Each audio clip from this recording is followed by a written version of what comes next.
Welcome back to Biology 2225, AMP2 at CNM. We are on Chapter 23, the urinary system in your books. And last time we left off at objective number 120. So the topic we've been discussing is reabsorption and secretion that happens in the distal convoluted tubule and the collecting duct. And we've been talking about the various hormones that can affect the reabsorption and secretion that takes place in these two areas of the nephron. We talked about aldosterone, the salt retaining hormone, and mentioned that aldosterone promotes sodium reabsorption and promotes potassium secretion. And we saw that the hormone aldosterone works in several places: the thick segment of the loop of Henle, the distal convoluted tubule, and the top part or cortical part of the collecting duct. And it has several actions. Again, it increases reabsorption of sodium, increases secretion of potassium, and of course water and chloride ions follow the sodium, which causes water reabsorption and chloride ion reabsorption. This causes the body to produce less urine, and the urine is more concentrated because of the water reabsorption, and it has a higher potassium concentration. We saw that atrial natriuretic peptides from the heart have the opposite action of aldosterone. It antagonizes aldosterone, and it has some opposite effects. So here we see that it dilates the afferent arteriole, which increases the glomerular filtration rate. That increase in glomerular filtration rate inhibits sodium and chloride reabsorption and water reabsorption, because faster flowing filtrate doesn't have as much opportunity to be reabsorbed. It inhibits the renin-angiotensin system, and so that diminishes aldosterone production. And it also inhibits the secretion of ADH. So atrial natriuretic peptide is produced when blood pressure is high, and its result is to increase sodium loss and water loss through these various mechanisms and thereby reduce blood pressure. And again, it has a direct effect on glomerular filtration rate as part of this process. And last time we finished up by talking about antidiuretic hormone. Excuse me. Antidiuretic hormone is produced by hypothalamic neurons, whose axons terminate in the posterior pituitary, and so it's released from the posterior pituitary. Its release is stimulated by high osmolarity of the blood, which can be caused by dehydration or loss of blood. And antidiuretic hormone works specifically on the collecting duct to make it more permeable to water. It works specifically on the medullary portion of the collecting duct, since, as we'll see, the cortical portion is not permeable to water. And so antidiuretic hormone makes the urine more concentrated and reduces the volume of urine because it causes water retention, which of course then addresses the original issue of the blood being having too high an osmolarity. It dilutes the blood back down. Of course, it also affects blood pressure, as we know, by affecting blood volume as well, causing an increase in blood pressure. And so that takes us up to the fourth and final hormone that affects activities in the distal convoluted tubule and or collecting duct, and that's parathyroid hormone. Now, the previous three hormones that we've discussed have either affected sodium and potassium concentrations and water. Parathyroid hormone, remember from AMP1, is specific to calcium levels in the body. And we know that in general, parathyroid hormone is a hormone that increases blood calcium levels in response to calcium deficiencies. So its effects on the kidney should be expected to support that overall function of increasing blood calcium levels. Excuse me. So we see that it has, again, several modes of action, some of which we already know from intro AMP1. But we see in terms of its effect on the kidneys, very specific, it acts on the proximal convoluted tubule to increase phosphate excretion. This is interesting. If we have more phosphate excreted or secreted at the proximal convoluted tubule, that means there's going to be less phosphate available for calcium to bind with to form bone matrix. And so more calcium will remain circulating in the blood and less will get taken up as part of the bone matrix. So this is actually going to help to increase blood calcium levels.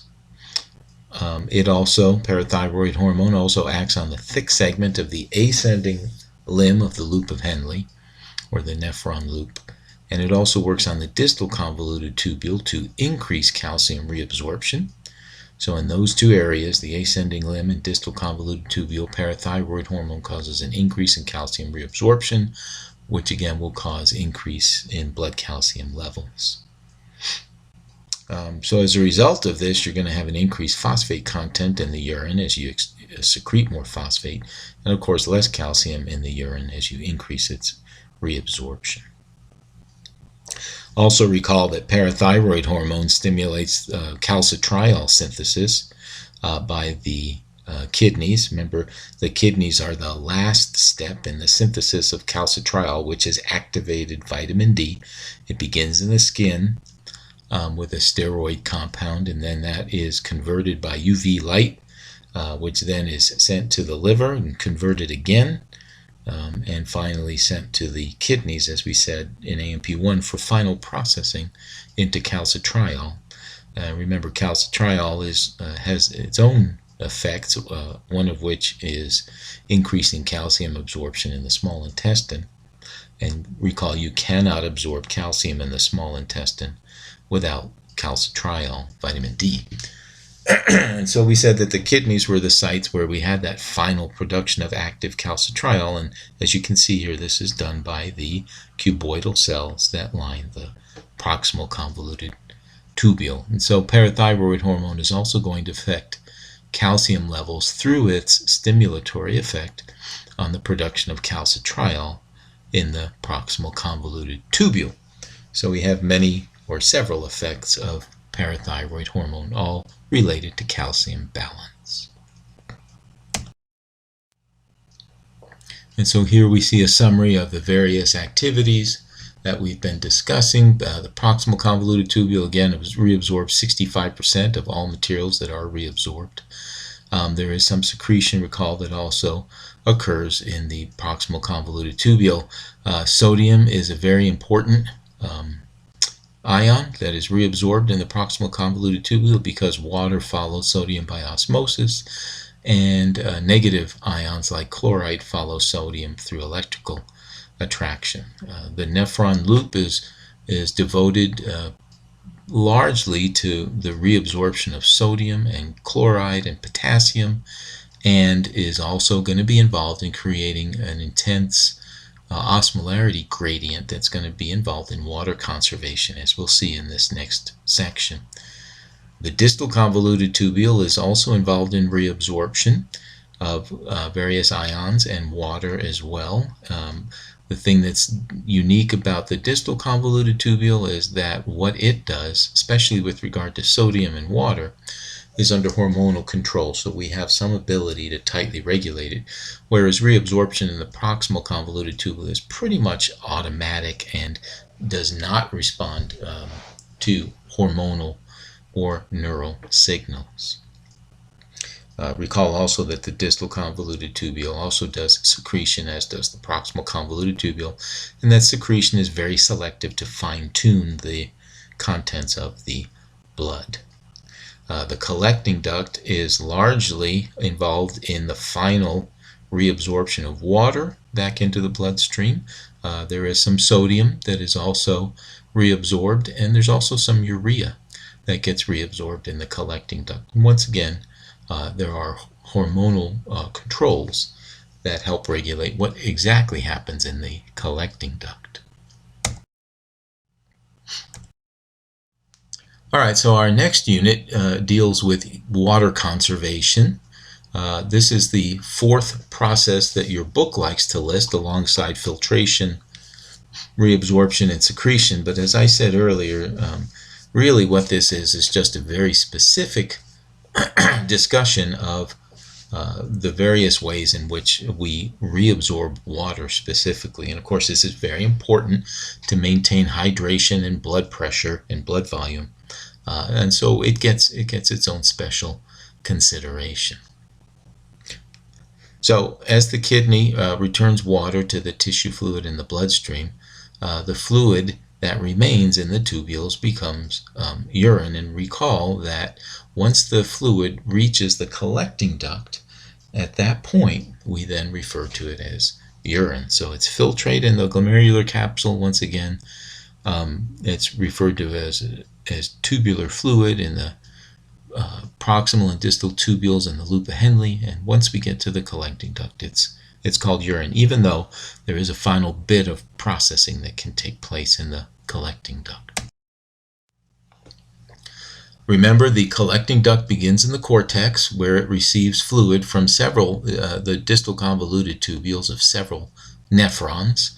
And recall that the collecting duct runs from the cortex down into the medulla, and it reabsorbs water as it passes through the medulla especially. And this can concentrate the urine from the top of the collecting duct to the bottom as much as 4 times in terms of its solute concentration between the beginning and the end of the collecting duct. Recall that the collecting duct terminates as papillae in the tips of the medullary pyramids. And of course, once the urine leaks out into the minor calyces, the processing at that point is complete. And we said that the passing of the fluid through the increasingly salty medulla is what creates the favorable osmolarity gradient that pulls the water out of the tubules and back into the bloodstream. This is the part we need to talk about in some greater detail. Is again, what does this increasing osmolarity of the medulla look like? How is it created?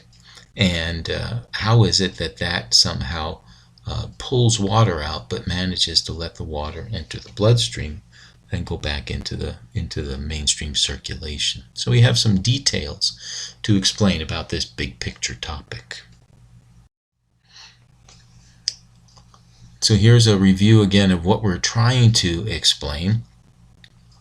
As we said, when the fluid enters the collecting duct from the distal convoluted tubule of a nephron, it enters in the cortical portion of the collecting duct, up in the cortex. And you can see up in the cortex, you have a typical tissue concentration, solute concentration of about 300 milliosmoles per liter of solution. This is, notice, isotonic with the osmolarity of the tubular fluid in the distal convoluted tubule. So things start off in equilibrium. But as the collecting duct dives down into the medulla towards the apex or tip of the medullary pyramid, notice the osmolarity of the medullary tissue increases, becoming extremely concentrated in solutes by the time you get down towards the nearing the tip of the medullary pyramid. Recall that these numbers, something like 1200 milliosmoles per liter, represents a high solute concentration. And so in other words, the solution out here becomes very hypertonic to the solution that's inside the collecting duct. And whenever you have a hypotonic solution in one place and a hypertonic solution in another, we're going to get osmosis of water from hypotonic to hypertonic conditions, assuming that the collecting duct is permeable to water. Well, as we said, up here in the cortex it's not, but down here in the medullary portion of the collecting ducts it's extremely permeable to water. And so water, due to these differences in tonicity, will exit the collecting duct quite readily. And again, this amount of water that gets reabsorbed through this concentration gradient is somewhat subject to hormonal control, such as aldosterone, antidiuretic hormone, etc. So the specific concentration of the urine we produce is variable, and it does depend upon how much water we do reabsorb in this portion of the kidney. And of course, how much we reabsorb really depends upon the body's state of hydration. So if we're dehydrated, of course, we're going to try to reabsorb more water back into the bloodstream, and we'll produce less urine, and that urine that we produce will be very concentrated. On the other hand, if we're well hydrated or have an excess of water even, then we're going to reabsorb less water in this region, distal convoluted tubule and collecting duct, and we're going to tend to produce larger volumes of urine, and that urine will be less concentrated. So again, depending on the body's state of hydration, we may produce copious amounts of very dilute urine, or we might produce very tiny amounts of very concentrated urine. Again, remember, we're just setting up our conversation. The cortical portion of the collecting duct, as I've said a couple times now, it is permeable to sodium and chloride ions, but it is impermeable to water, and that will be relevant shortly. So salt can be removed from the urine in the top portions of the collecting duct, which makes it even more dilute. But then as that dilute urine in the collecting duct passes into the medullary tissues, of course, it's going to be exposed to very concentrated conditions, and that's going to fuel or drive the osmotic movement of water. As I said just in the previous slide, if you're dehydrated, of course, we produce smaller amounts of urine that is much more concentrated. And again, the way we adjust these things is through hormones like antidiuretic hormone and aldosterone.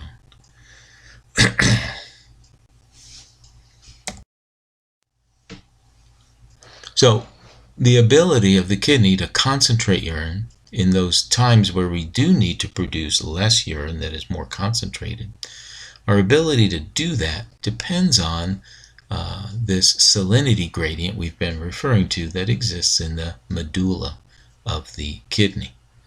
And as you can see, we see here that the medulla can be up to 4 times more salty in the medulla than the cortex. So if you think back to those numbers, we said that in the cortex you have an osmolarity of about 300 milliosmoles per liter, but in the medulla it gets up to 1200 milliosmoles per liter. So that's a 4-fold increase in salinity, in osmolarity in the tissue. So how do we create that concentration gradient that tends to draw fluid out of the collecting duct as it moves down into the medulla? Well, the salty gradient, this high osmolarity of salt specifically, is created by the loop of Henle. And remember, we said earlier that was one of the jobs of the loop of Henle, was to create the salinity gradient in the medulla, which was going to assist in the reabsorption of water. This is known as a countercurrent multiplier, but given time constraints, I'm not too sure it helps to really try to delve into what we mean by this. A multiplier simply means a process that reinforces itself. And so, as we'll see, what happens in the loop of Henle continues to reinforce its own action.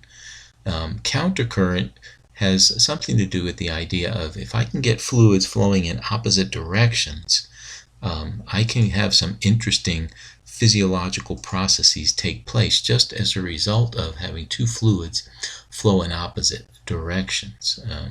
Sometimes it's used for concentration of things, sometimes it's used for conservation of things.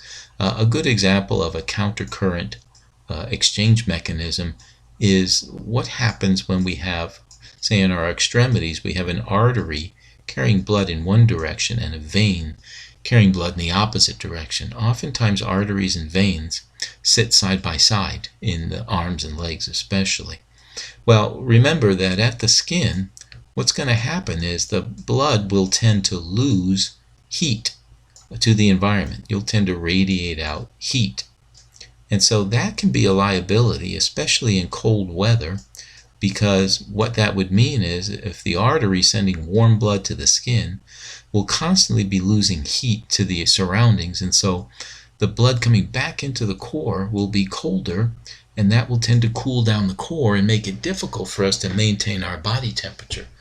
However, that doesn't happen significantly simply because of the fact that we've got countercurrent flow here. We've got these two vessels essentially sitting side by side. And so what happens is, as the warm blood travels down the artery, it already begins to lose heat to the cooler venous blood that's coming back from the skin. And so by the time the artery reaches the skin, it's actually not as warm as it was to begin with. And the venous blood that is cold coming from the skin is picking up heat from the artery as it returns, getting warmer and warmer. What this all means is, simply by virtue of having two fluids flowing in opposite directions right next to each other, I'm actually losing less heat at the skin than I would have, and the blood that I'm sending back to the body is not as cold as it otherwise would have been. So we can accomplish some interesting physiological processes through this so-called countercurrent principle of running fluids in opposite directions past each other. Now, the one we're going to talk about with the loop of Henle doesn't have anything to do with heat. I was just using this as an example of one of the kinds of things we can do to conserve, in this case, heat. What we're going to see in the loop of Henle is that by having an ascending and descending loop right next to each other, they will influence the gain and loss of salts in water, allowing us to multiply or concentrate salt specifically with more ease than if we had to just pump it out continuously. So let's take a look at how that works. So first of all, we start with the fluid that's moving down or flowing down in the descending limb. Remember, this is coming from the proximal convoluted tubule, and it actually starts with a concentration somewhere around 100 milliosmoles or so. And as it moves through the descending limb, what happens is, again, through most of the descending limb, we have the thick segment. And the thick segment is permeable to water, but not terribly permeable to sodium ions or chloride ions. And so as the descending limb passes down into this concentrated medullary tissue, it tends to lose water, really reminiscent of how the collecting duct loses water to this salty medullary tissue. So water will pass from the descending limb in the thick segment anyway into the extracellular fluid, leaving sodium and chloride behind inside the descending limb. And so what happens is this causes the tubular fluid inside the descending loop of Henle to really concentrate in terms of solute concentration. And by the time you get to the bottom of the loop of Henle, we've increased the osmolarity of the fluid from its beginnings of about 100 or so, about 300 or so to start with, all the way up to about 1200. So then what happens? So we've lost some water from the loop, from the descending loop, and we've concentrated the fluid inside, especially its concentration of sodium and chloride. Well, as we do the U-turn at the bottom of the loop and we start flowing upward in the ascending limb, remember now we're in the thin segment. And in the thin segment, the situation reverses. The thin segment is impermeable to water, and it does tend to move sodium and potassium and chloride. And so specifically what we have in that thin segment are sodium, potassium, and chloride pumps that will actively transport these ions into the medullary tissue. It's these pumps in this region of the loop of Henle that ultimately create the salty conditions of the medullary layer of the kidney. It's these active transport pumps in the ascending limb that create that high salinity of the medulla that is drawing water out, not only from, again, the collecting duct, but also from the descending limb that we just referred to. By the time the tubular fluid reaches the end of the loop of Henle, it has actually reduced its osmolarity. It's become even more dilute than at what it started as. So even though we've reabsorbed a lot of water, this water that moved out from the descending limb, even though we've removed a lot of water, the tubular fluid is actually more dilute than it began because we pump so many of these ions out into the medullary tissue on the way back up through the ascending limb. So let's take a look at what this looks like. Oh, one more thing before we take a look at a picture. Urea will also contribute to the osmolarity of the medulla. The urea, though, that contributes to the osmolarity doesn't come from the loop of Henle. It comes more from the collecting duct. So we talked about how the collecting duct allows sodium to be reabsorbed and allows water to get reabsorbed as it passes through the medulla. But we should also mention that the collecting duct is permeable to urea as well. And remember, there's clearly always urea in the urine that's in the collecting duct. So urea will leak out of the collecting duct as it passes through the medulla as well. But this, the thick segment of the loop of Henle and the distal convoluted tubule are not permeable to urea. So urea tends to build up in the medullary tissue as well, and that helps to contribute to the high osmolarity of the medulla. Now this buildup of urea isn't perpetual. There is a way to recycle this urea back into the nephron, but that is through the thin segment of the loop of Henle, as we shall see. So here's a picture of what we've been talking about. So we're going to start with relatively dilute fluid coming out of the proximal convoluted tubule. Again, we started about 300 or so. And as we start to descend down the descending limb, right, which originally is, remember, consists proximally of a thick segment, we get the loss of water, from the descending limb. Now, this whole descending limb is essentially impermeable to sodium and chloride and potassium. So salts do not leave the descending limb, only the water does. Why does the water leave? Well, again, the water leaves because of the high concentration of the medullary tissue out here. Remember, there's this gradient in the medulla that gets as high as 1200 milliosmoles in the deepest parts of the medulla. And so we lose water. The fluid inside the tubules becomes more and more concentrated as it equilibrates with the medullary tissue around it. And then we start traveling back up. The loop of Henle. And as we travel back up the loop of Henle, on the ascending side, we see that, again, the wall is permeable to not water anymore, but the salts, the ions, sodium, potassium, and chloride. We have active transport pumps that are going to pump these ions out. And of course, these ions are in great concentration because we just diluted the fluid on the descending side. So we got plenty of ions here available to be pumped. And this is what creates the salty gradient of the medulla. It's this pumping action right here that creates the saltiness of the medulla. And so here we see this countercurrent mechanism where each side is affecting the other, right? It's the pumping of these ions on this side that create the high concentration of salts in the medulla that is what's drawing the water out on this side. All right, and as we said, by the time we get to the end of the loop of Henle and back to the distal tubule, notice the osmolarity is even lower than what we started with. And that confuses some people because we see we've lost water here. So that should make the tubular fluid more concentrated, which it does.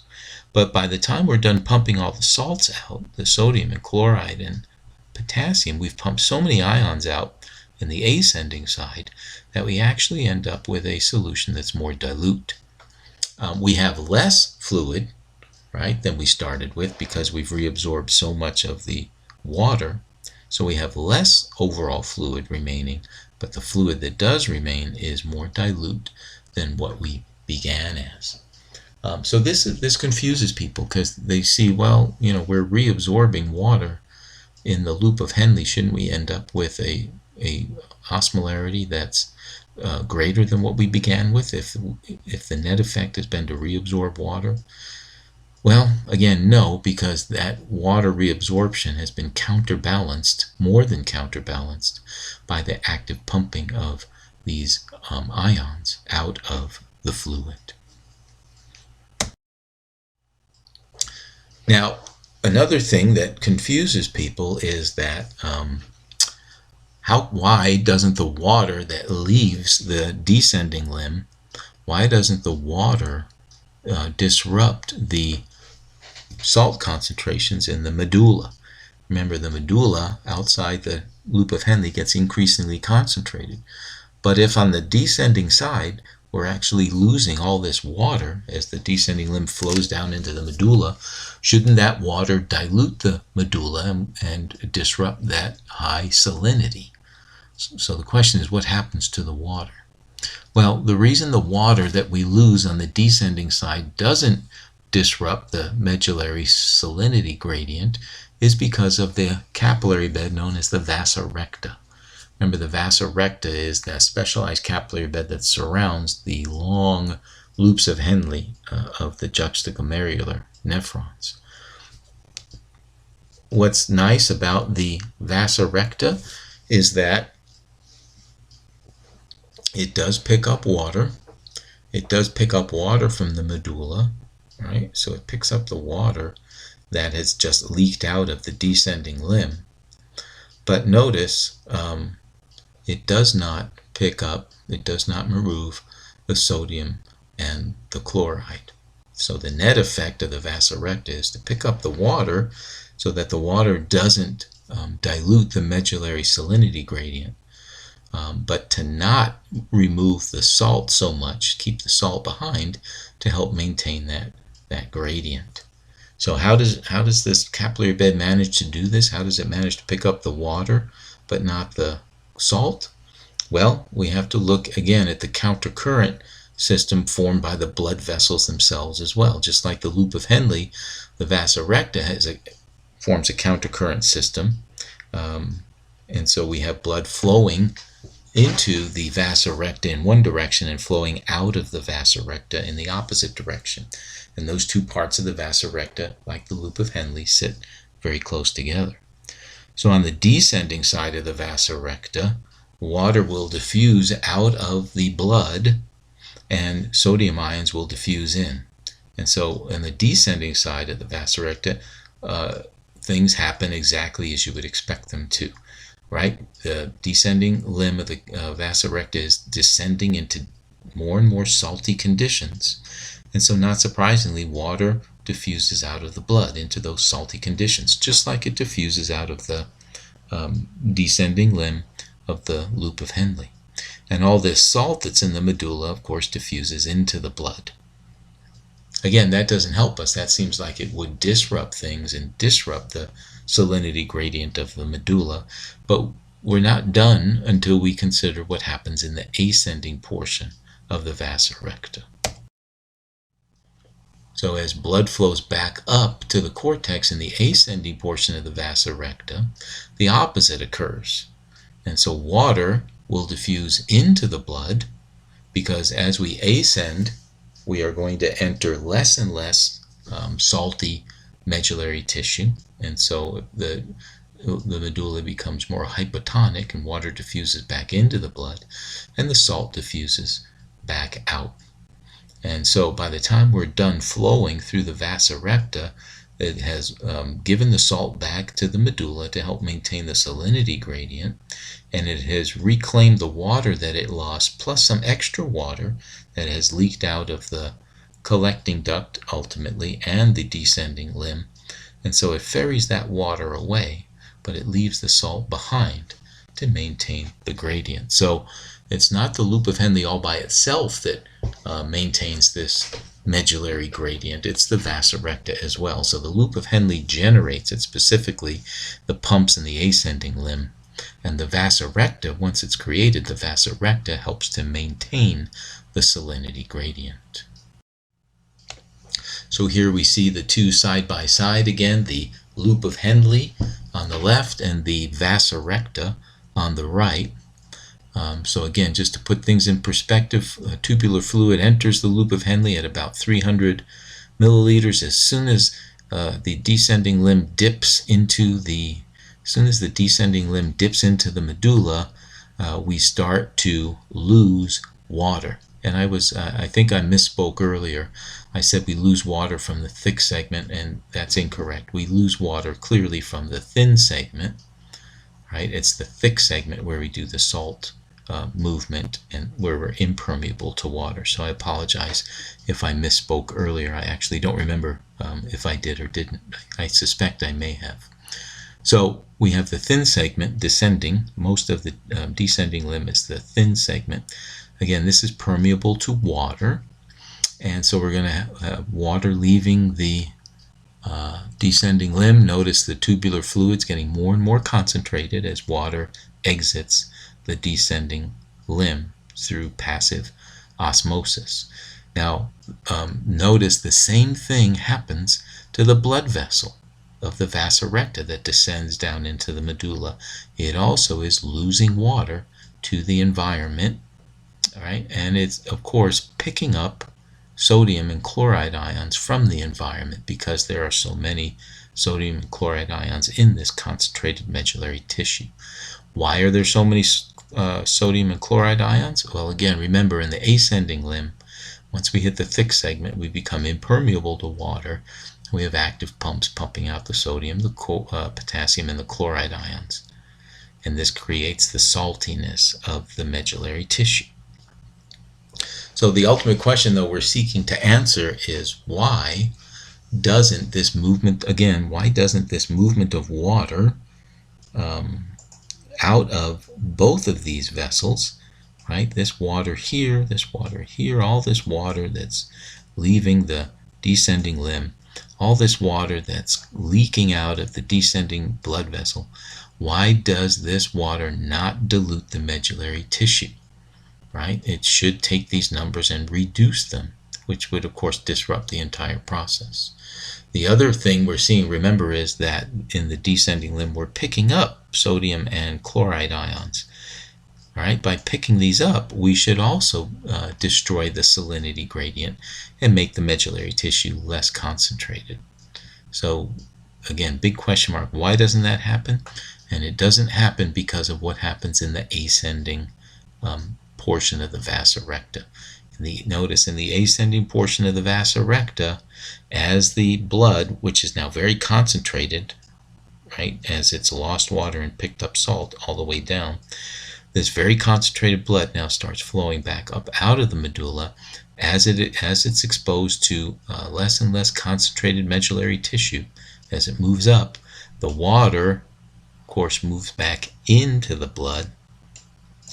Right, the water moves back into the blood, removing it from the medullary tissue, and the salt moves back out of the blood. This salt that moves out, of course, is going to help maintain the salinity gradient. The water that's picked up, and this is the important, probably the most important thing to appreciate about this, is this water that's picked up here is not just this water that's leaked out of the descending limb. It's also this water that's leaked out of the descending portion of the vasa recta. And I also want to point out the water that's being picked up is also the water that is being, I'm sorry for my terrible drawing. This is the collecting duct, right, which is also in this region. Now remember, in the collecting duct, we can have water that's coming out of the medullary portion of the collecting duct as well. And so this portion of the vasa recta, this ascending arm of the vasa recta, is really a critically important part of the whole process because it is picking up all this water that's coming from all these sources, collecting duct, the descending portion of the vasa recta, the descending limb of the loop of Henle, all that water that would dilute the medulla and destroy this concentration gradient, it's all being picked up here by this ascending portion of the vasa recta and being carried away back in the bloodstream. And so this is what helps maintain the salinity gradient that drives all of this water loss in the first place. All right, not to forget one last thing that's not shown here. Remember, we just said urea can also leak out of the collecting duct, and this urea helps also contribute to the high concentrations of the deep medullary tissues. It's not just due to salt and chloride ions, it's also due to urea. But remember, urea cycles as well, and so this urea is also going to tend to come around and it will get reabsorbed or picked back up by the descending limb. And so essentially there's a little circuit of urea moving from the collecting duct over to the descending limb, back in, and then out the collecting duct again. Here is the collecting duct right here. I drew it separate, but here it is again. And again, you see the urea coming out of the collecting duct.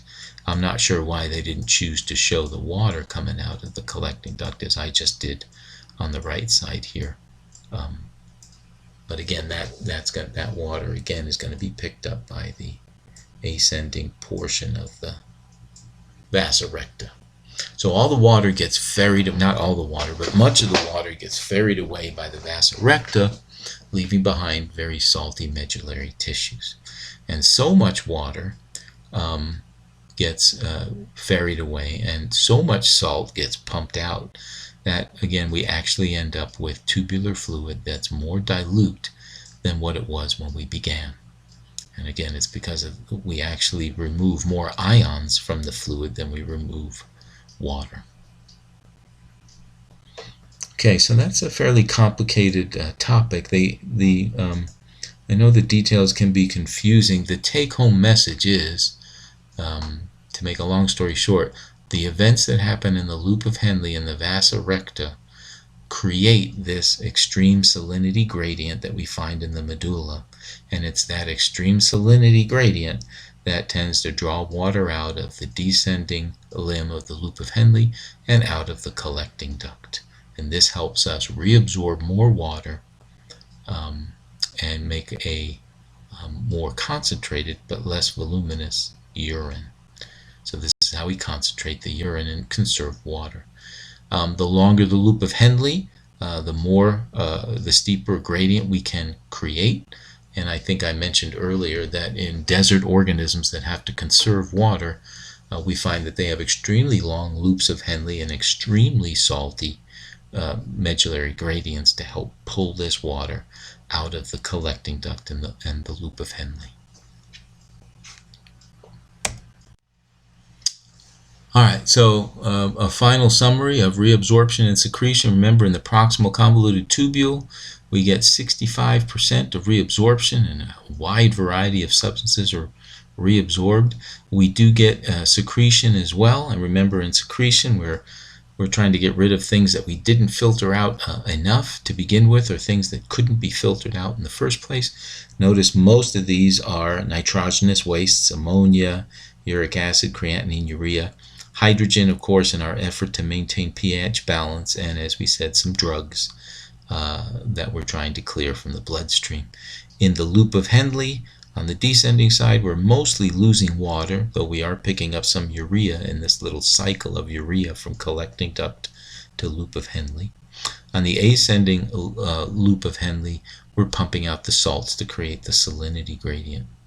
When we get to the distal convoluted tubule, again, we're doing some reabsorption, mostly of ions, some bicarbonate here, again, in the effort to maintain or regulate pH, and of course some water reabsorption, that is, under hormonal control, most notably aldosterone and atrial natriuretic peptide.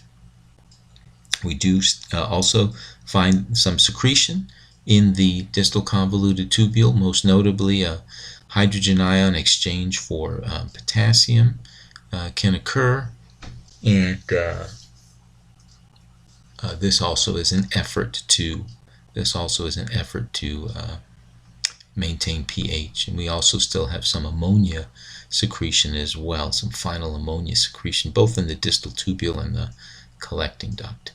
By the time we get into the collecting duct itself, near the top portions, we can do a little more reabsorption of sodium, especially up here, and chloride follows passively. By the time we get to the medullary portion of the collecting duct, all that's really moving here is that final bit of water reabsorption as we descend into the high osmotic gradient of the medulla, and some urea moves out to contribute to that as well. But as we said, this urea tends to get reabsorbed back into the loop of Henle and just kind of cycles itself through. All right. Our next section is the composition of urine and some urinalysis that we can do to detect whether the kidneys are functioning normally. Urinalysis, of course, is the physical and chemical examination of the urine. Normal urine can vary in its appearance depending, again, on your state of hydration. Very clear if you're well hydrated because it will be dilute. If you're dehydrated, of course, it's more concentrated, so it has a deeper color. The yellowish color is due to pigments from the breakdown of hemoglobin. It should be transparent. If it's cloudy, that usually suggests something ranging from a urinary tract infection to kidney damage, or perhaps even kidney stones. Another thing that can cause cloudiness is pus in the urine, and so cloudiness can again be associated with infections. Blood in the urine tends to make the urine look very dark, and of course, again, this is unusual. This is not normal to have blood cells in the urine. This is known as hematuria. The odor of urine stems pretty much from ammonia, but as we are well aware, some foods and certain kinds of diseases like diabetes will alter the chemical contents of the urine and thereby alter its odor as well. The specific gravity of urine tells us that it's slightly more dense than distilled water. Distilled water has a specific gravity of 1 gram per milliliter, and so just as we see, slightly higher due to the excess of the added solutes. The osmolarity also is variable, again, based on our state of hydration. If we're well hydrated, we produce a relatively dilute urine of about 50 milliosmoles per liter.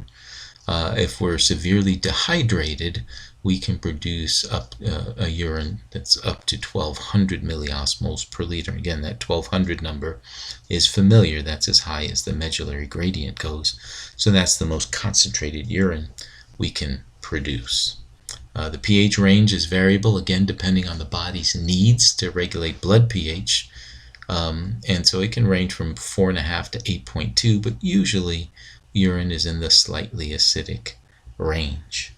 In terms of its composition, again, since its specific gravity is pretty close to distilled water, not surprising to find that it is mostly water, about 95% water, and then 5% solutes. And of course, the solutes are a variety of things: sodium, potassium chloride, of course, all the nitrogenous wastes we talked about, like urea, creatinine, uric acid, phosphates, sulfates, etc. Sometimes you'll find calcium if you have a calcium excess, which is unusual because we usually use excess calcium to build bone tissue. Bicarbonate in the cases, again, of pH regulation, some pigments, and so on. What we shouldn't find are molecules like glucose, which is filtered but should be totally reabsorbed. Hemoglobin, which is a sign, again, of blood cells rupturing or entering the filtrate. Large molecules like albumin and ketones and bile pigments, which should be too big to be filtered, and so those usually indicate a problem with the filtration membrane at the glomerulus.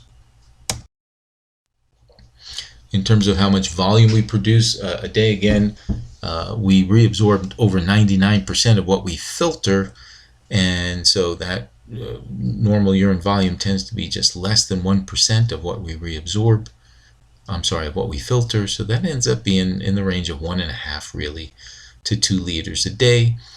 Once again, that's very variable depending on your state of hydration. And so if you're very well hydrated, you might urinate more than 2 liters a day. That's known as polyuria. And if you're extremely dehydrated, you may produce less than 500 a day. That's known as oliguria. Anuria is the production of no urine to about 100 milliliters a day. And anuria is indicative of a serious issue, either extreme hydration, dehydration, excuse me, or something wrong with the kidneys themselves, a circulatory shock, so they're not getting enough blood to filter in the first place, kidney disease where the kidneys are just malfunctioning. But if you see anuria, this low level of urine production on a daily basis, then something is seriously wrong and needs to be addressed quickly. Diabetes, very quickly, is just any disorder that results in polyuria, a high production of urine. There are actually 4 types of diabetes. 3 of them have to do with glucose in the urine. And because so much glucose ends up in the urine, it tends to draw water out with it and results in high urine volume. Diabetes insipidus is a different kind of diabetes, as I mentioned in a previous video. It has nothing to do with sugar. It has to do with a reduction in production of ADH, antidiuretic hormone. Remember, antidiuretic hormone causes you to reabsorb more water back into the blood. So if I have less antidiuretic hormone, I don't reabsorb as much water, and so more water remains in the tubes, tubular fluid, and so more of that water remains ultimately in the urine. So you tend to produce copious amounts of very dilute urine. But the word diabetes, I think I mentioned before, means to flow through like a sieve. And so it just means polyuria. It is a disease that is characterized by polyuria. A diuretic, of course, is any chemical that increases urine volume. Water by itself is a diuretic because the more water you drink, the more you urinate. So anything that causes you to urinate more is a diuretic. Now, some things do it through increasing glomerular filtration rates. Caffeine does this by dilating the afferent arteriole. Some diuretics act by reducing tubular reabsorption of water. If I reabsorb less water, again, remember, more remains in the urine, so I'll urinate more. This is how alcohol functions as a diuretic. It inhibits ADH and creates almost a diabetes insipidus-like state, though it's not as severe, obviously, as diabetes insipidus. Some diuretics act on the loop of Henle and inhibit the pumping of the ions, the sodium, potassium, and chloride ions at the ascending limb of the loop of Henle. And so this messes up the concentration gradient in the medulla, and without a graded concentration gradient, you're not able to draw as much water out of the descending limb and the collecting duct, and so it remains in the fluid, and again winds up in the urine. As we are probably aware, diuretics are a useful treatment for high blood pressure, because as you urinate more, of course, your blood volume is reduced, and with lower blood volume, you have lower blood pressure. Now we have a variety of renal function tests to evaluate the function of the kidneys to see if they're doing all this correctly. And so we use these renal function tests to detect problems in the kidney, evaluate their severity, and then monitor their progress, and oftentimes also to determine the appropriate treatment for a particular problem. One type of test we do is renal clearance. I don't want to get too caught up on the calculation of these things, though I will show you very briefly how they work. Renal clearance is the volume of blood plasma from which a particular waste is completely removed in 1 minute. So in other words, if I have a waste like urea that's in the blood plasma, how much blood is completely cleared of urea in 1 minute's time? This is known as the renal clearance rate. And essentially, what determines this is, of course, how much is filtered in the glomerulus, how much is secreted in the other parts of the nephron, minus how much is actually picked back up by the blood by tubular reabsorption. So if you could magically measure all these things, you would end up with what's called the renal clearance rate. It's not the same thing as the filtration rate, because the filtration rate just tells me how much blood is filtered per minute. With renal clearance, I'm interested in a specific substance, a specific waste product like urea or creatinine, and I want to know how much of the blood is completely cleared of this substance in 1 minute's time. So you can actually calculate this by taking a few measurements from the blood and from the urine. What you need to know to calculate renal clearance, to make a long story short, is whatever it is you're evaluating, let's say it is urea, I need to know what the concentration of the urea is in the urine. Of course, you do that by taking a urine sample. I need to know the rate of urine output. I need to know how much urine is being produced per minute. Usually that's recorded on a daily urine output, and then of course you divide by the number of minutes in a day to get a rate per minute. I need to know the concentration of urea, the substance, in the blood plasma, and that's of course done through phlebotomy and blood analysis. And if I know those three things, believe it or not, you can calculate the renal clearance of that substance for any particular substance. And the formula for it is the renal clearance rate equals the concentration in the urine times the rate of urine output divided by the concentration of the substance in the plasma. If you do some dimensional analysis where you place these numbers over each other and start crossing out units, you will see, if you're careful, that you end up with the units being milliliters per minute. So, and again, that represents how much blood plasma is being cleared completely of a substance per minute. So in the case of urea, the renal clearance rate using typical numbers for urea is about 60 milliliters per minute, which means about 60 milliliters of blood plasma is completely cleared of urea every minute. Now notice this is not equal to, again, the glomerular filtration rate, which is 125 milliliters per minute. That's a typical glomerular filtration rate. And again, it's so of that 125 milliliters of plasma that's being filtered, only 60 milliliters of it is being completely cleared of urea. And again, that's because of the effects of reabsorption of urea back into the bloodstream in the later parts of the nephron. We don't actually clear 125 milliliters of plasma of the urea. We ultimately only clear 60 milliliters of plasma because, again, some urea is returned by reabsorption. And so what we can do is we can compare the renal clearance of a substance to the glomerular filtration rate overall and get a ratio, a percent. And for each substance we have normal ranges of percentages. For urea, if you're close to about 50% renal clearance compared to glomerular filtration rate, then you're in the normal range and everything's fine. We also can test or measure the glomerular filtration rate itself. This is an important test to assess kidney disease, glomerular damage, things like that. We can't use the clearance rate of urea as a measure of glomerular filtration, again, because reabsorption and secretion affect its clearance. So to measure the glomerular filtration rate, we need a substance that is not secreted or reabsorbed at all, so that the amount of it that winds up in the urine only gets there by filtration.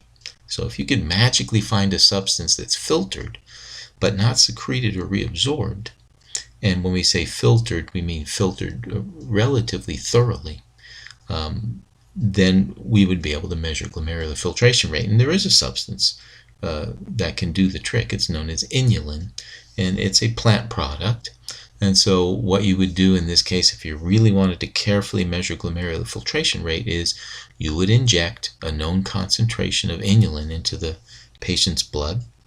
And once again, you would measure the blood concentration of the inulin. You would measure the concentration of inulin in the urine, and you would measure the volume of urine output and convert it to milliliters per minute. And so basically what you would evaluate or calculate is the clearance, the renal clearance rate for inulin. And because there's no secretion and no reabsorption of inulin, the clearance rate ends up being equal to the glomerular filtration rate, right? Because the only way the inulin got into the urine was through filtration. And so that would be a perfect way to measure glomerular filtration rates. Unfortunately, injecting a substance into the body just for the purposes of assessing glomerular filtration rate is not something you want to do with every patient. So yes, we can do it for research purposes, but it would be nicer if we could estimate glomerular filtration rate without actually having to inject a foreign substance into the patient's bloodstream. And so clinically, we measure glomerular filtration rate from creatinine excretion. So we look at the renal clearance of creatinine because, remember, creatinine is not reabsorbed. It is excreted a little bit, it is secreted a little bit, but it is not reabsorbed. And so that gets us close to a perfect substance like inulin. And so we have a little adjustment we can do to compensate for the fact that it's secreted, which would make the glomerular filtration rate be a little high. So we estimate down a little bit by a factor. And that gives us sort of a quick clinical way to measure glomerular filtration rates. Yes, it has a small acceptable amount of error because the amount of creatinine secreted is variable. But it gets us close anyway. And for most situations, we can get close enough to evaluating whether something's going wrong with kidney function by looking at creatinine clearance. The final topic for this chapter then is urine storage and elimination. So at this point we talk about the ureters and the bladder, and we talk about the micturition or reflex, the urination or micturition reflex. And again, due to time constraints, we're going to try to run through this fairly quickly. So as you may have surmised at this point, urine is being produced continuously by the kidneys. But of course, we don't drip urine out of our bodies continuously. We only urinate when we wish to. So this is made possible through a storage system, the bladder, of course, and some controls, some nerve or reflexive controls for the release of the urine. And again, people ask, why do organisms in nature bother storing urine? Why not just leak it out continuously? Probably the best hypothesis that I've heard for this is that in nature, where you don't worry about soiling yourself as much as we do in modern society, the reason you don't want to drip urine out, or feces for that matter, is that it leaves a perfect trail for a predator to follow and track you. And so in order to avoid being tracked by predators, it's best to retain the feces in the urine, release them in one spot, and then move away from that spot so that you can't be tracked. So we think that's ultimately the reason for urine and feces storage. All right, so as we know from our overview of the system, the ureters are the muscular tubes that carry the urine from the kidneys down to the bladder. They're about 25 centimeters long, which, remember, is about a little bit less than 10 inches or so, running from the kidneys, again, from the hilus of the kidneys, the hilum of the kidneys, down to the bladder. They pass behind the bladder and actually enter the bladder from below. So the bladder fills from beneath. There is a valve-like flap of tissue at the entrance of each ureter that acts as a valve. And so that flap will move out of the way as urine enters the bladder. But if urine tries to flow backwards back into the ureter, this flap will seal off, acting like a valve. The ureters are somewhat typical in that they have an inner mucosal layer lined with specifically transitional epithelium. And remember, transitional epithelium is the specialized epithelium we associate with the urinary system because it's capable of stretching without tearing, and it's capable of resisting the toxicity of urine, the ammonia, the creatinine, etc., for relatively long periods of time. Other epithelial tissues would not be able to withstand that. We don't just see transitional epithelium lining the bladder and the ureters. We see transitional epithelium as early as the minor calyces, way up in the kidneys, and extending down all the way to the bladder. You have a muscularis layer beneath the mucosa layer. This consists of smooth muscle tissue, at least 2 layers, 3 layers in some parts. And we get peristaltic waves, wave-like contractions of muscle in the ureters, and this is what propels or pushes the urine towards the bladder. The outermost layer is called the adventitia, and this is just a connective tissue layer that helps hold the ureter together and anchors it to its surrounding tissues. The lumen or hollow space inside the ureter is extremely narrow, and it is easily blocked by kidney stones. Kidney stones, of course, are crystals that form up in the calyces of the kidney, often associated with dehydration. The more dehydrated and concentrated the urine is, the more likely solutes are to precipitate out, and this can happen up in the kidneys, and these are known as renal calculi or kidney stones. They aren't too painful when they're up in the kidneys. You probably aren't even aware of them, but if a crystal breaks loose and starts to pass down through the ureter, because the lumen is so narrow, the ureter has trouble passing one of these crystallized stones, and the stones scratch and scrape along the inner lining of the ureter, and that's what creates the fairly significant pain of kidney stones moving down from the kidneys to the bladder. And this is what's called passing a kidney stone.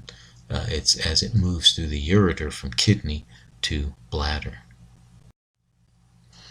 Here we see a histological view of the ureter with its very small and convoluted lumen, with the transitional epithelium shown in dark purple. We see the muscularis layer, the layers outside of that, and then the adventitia layer. The adventitia layer is this more clear area of connective tissue on the outside. Here we remind ourselves that transitional epithelium is a stratified epithelium of dome-shaped cells. All right, the urinary bladder then receives the urine from the ureters, and it is the primary storage site for urine. Of course, it is a muscular sac on the floor of the pelvic cavity, and again, the muscle tissue, as with the ureter, is the smooth muscle tissue. It's inferior to the peritoneum, so it may have some peritoneal membrane on its top surface, but most of the bladder is not encased in peritoneal membrane. It also has 3 layers like the ureters. It has an inner mucosa lined with transitional epithelium, and again, this epithelium is fairly resistant to the hypertonic acidic urine that contains ammonia and other compounds. The mucosa layer is also highly folded into rugae. This is the same name we give to the folds on the inner mucosa of the stomach as well, and not coincidentally, both organs, both the stomach and the bladder, are capable of significant expansion. And so both have these folds called rugae on their inner mucosa. This is what allows both organs to expand without tearing. The rugae simply spread out or stretch out as the organ expands. After the mucosa, again, you have a muscularis layer, smooth muscle layers, again, 3 layers in most of the bladder. And then finally, the outer layer of the bladder is, of course, parietal peritoneum above, because it's sitting outside of the peritoneal cavity. And then the rest of it is pretty much covered by fibrous adventitia. that holds it in place. The area of the bladder known as the trigone is a triangular area on the bladder, and it's marked by three points, three corners or vertices of the triangle. Two of the points are where the ureters empty into the bladder, and then the third point is where the urethra exits the bladder. And so this triangular region identified by these 3 points is referred to as the trigone of the bladder. The bladder has an impressive capacity. You begin to feel the urge to micturate at about 300 milliliters. But of course, as we know, you can resist that. We'll talk about that in just a second. Moderate fullness is about 500 milliliters. And then in most cases, maximum fullness is about 800 milliliters. I've seen some books bump this up to 1.5 liters, but that seems pretty high. I think 800 milliliters, 0.8 of a liter, is probably true as the maximum. Of course, the bladder has to be highly distendable to be able to go from holding almost no urine to up to 800. And as we said, the rugae flatten as the bladder expands. And here we see a diagram of the ureters, of course, coming behind the bladder. As we said, they tend to open up near the bottom of the bladder, so it fills from beneath. Here's the wall of the bladder with the transitional epithelium lining the mucosa, the layers of smooth muscle, and then the adventitia holding it in place on the outside. The trigone, again, is this triangular region formed by the 2 openings of the ureters and the exit through the urethra. The urethra, of course, is also a muscular tube that carries urine away from the bladder. And recall that the urethra has both an external sphincter and an internal sphincter. The external sphincter is usually a circular muscle that surrounds the urethra. The internal sphincter really just consists of this muscle, the smooth muscle that's in the wall of the urethra itself. More views of the urinary bladder. More histology of the urinary bladder as well. By the way, the muscle of the bladder and the urethra tends to be referred to as the detrusor muscle. So the smooth muscle in the wall of the bladder and the urethra is referred to as the detrusor muscle. More histological images. Notice the rugae, or the folds, that allow for expansion at the mucosa or surface layer. And a close-up once again of the rugae and the transitional epithelium. Again, a renal calculus is the technical name for a kidney stone that forms as crystals, as solids precipitate out of solution. They usually form in the renal pelvis, and most are tiny enough to pass unnoticed, but larger ones again can block the entrance to the ureter or be somewhat difficult to pass through the lumen of the ureter, and this causes pain. Now, if the ureter gets completely blocked, that's a real problem, because that will cause, again, urine is constantly being produced, and so that'll cause a backup or a buildup of urine in the kidney, which actually causes an increase in internal pressure of the kidney, and that can destroy nephrons fairly quickly. So a kidney stone that actually blocks a ureter can be a very serious condition.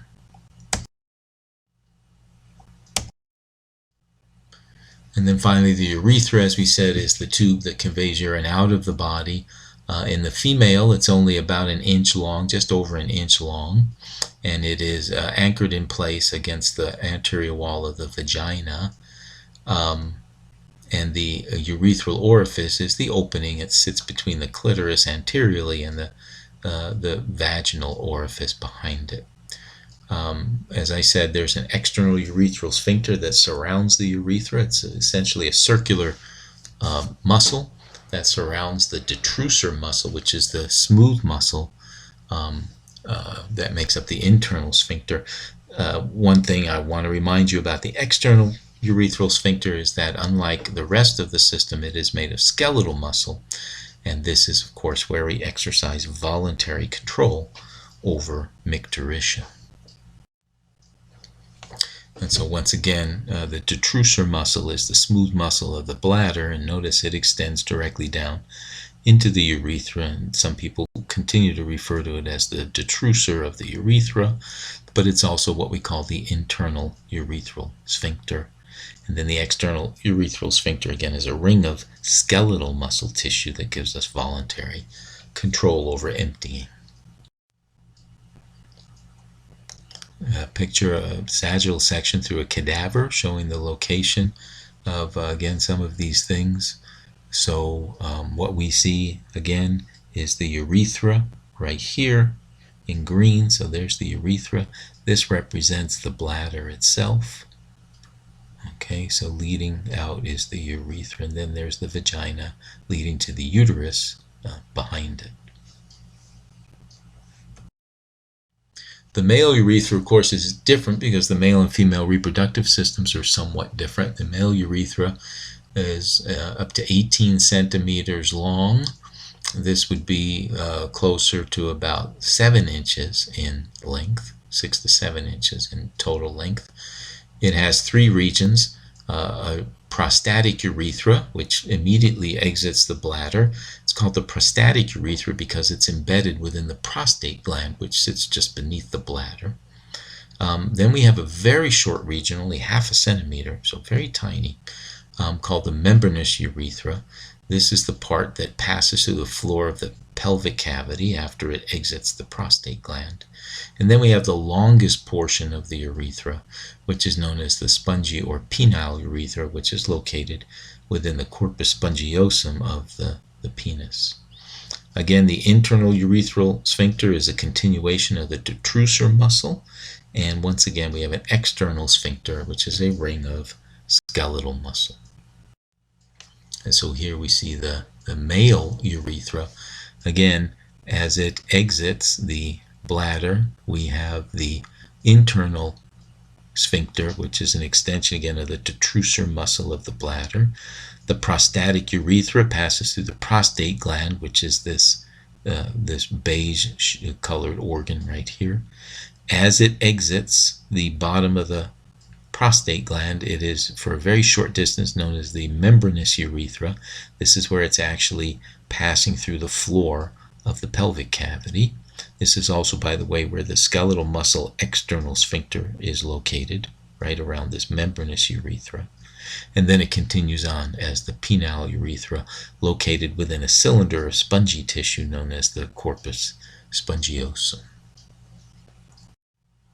And here we see a section, sagittal section through the male system, again showing the urinary bladder and the urethra coming out through the prostate gland here.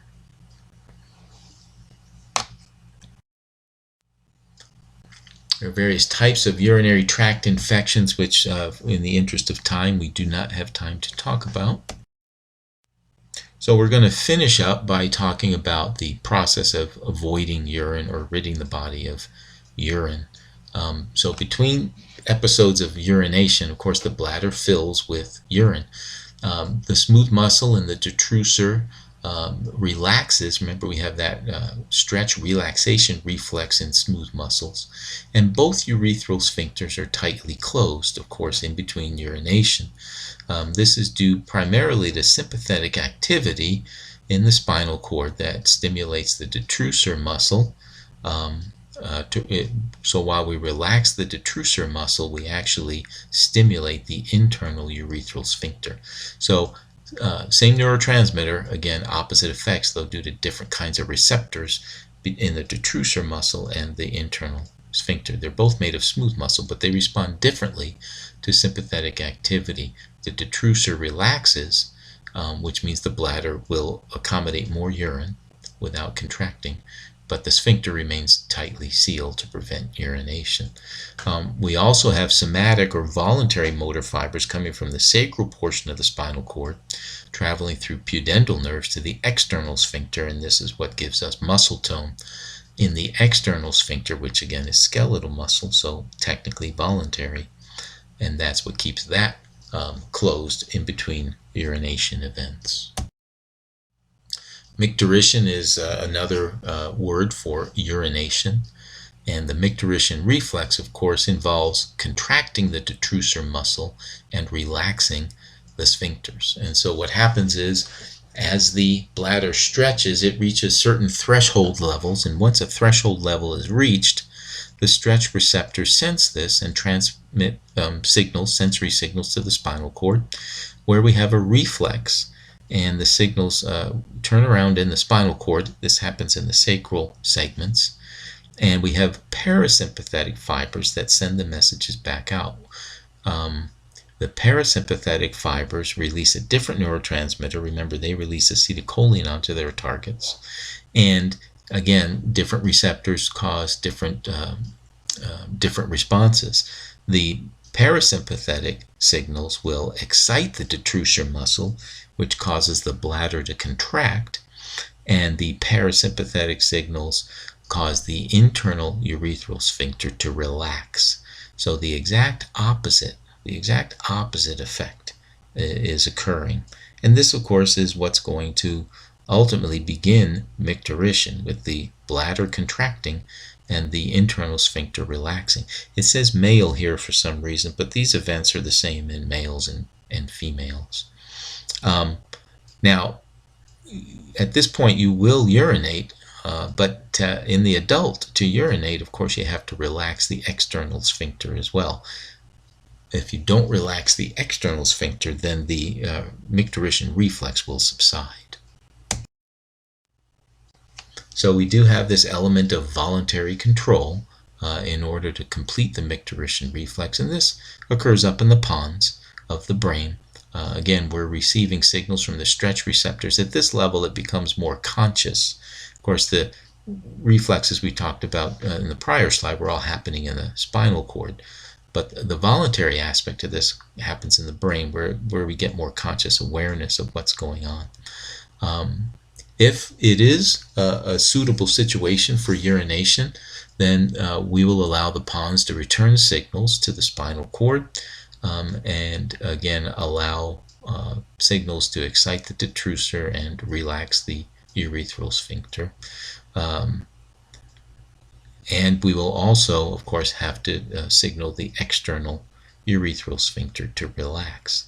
If we don't want to urinate, if we want to resist the micturition reflex, signals from the pons will keep that external urethral sphincter contracted, and of course that retains the bladder. And as I said in the previous slide, the urge to urinate subsides, at least momentarily. Again, if it is timely to urinate, then the signals from the pons, these inhibitory signals, stop, and the external sphincter is allowed to relax via the parasympathetic system, and urine is voided. So here we see a diagram of these various steps. The first 4 steps here are the involuntary aspect of it, and then the remaining steps are the voluntary aspect of it. In young children, in infants and very young children, of course, all they have is the involuntary reflex. They don't really, it takes time for the nervous system to develop this voluntary control element. And so that's why infants and very young children really shouldn't be expected to have to hold their urine. They neurologically, they just aren't capable of it. And so again, just to review very quickly, you sense a threshold level of stretch. The involuntary aspect doesn't involve the brain at all. It's a reflex in the sacral region of the spinal cord, and you get interneurons sending a message back through parasympathetic motor fibers back to the detrusor muscle, telling it to contract, and to the internal sphincter, telling it to relax. And at that point, again, in children, that's all you can control, and so you will have your involuntary micturition.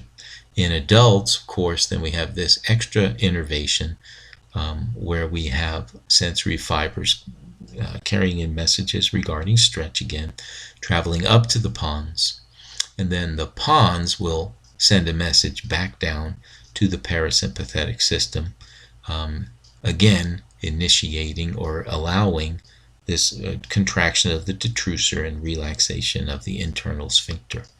At the same time, though, in the adult, we also have to get messages from the cerebral cortex where we consciously decide that we're going to send messages to the external urethral sphincter and relax that to ultimately allow micturition.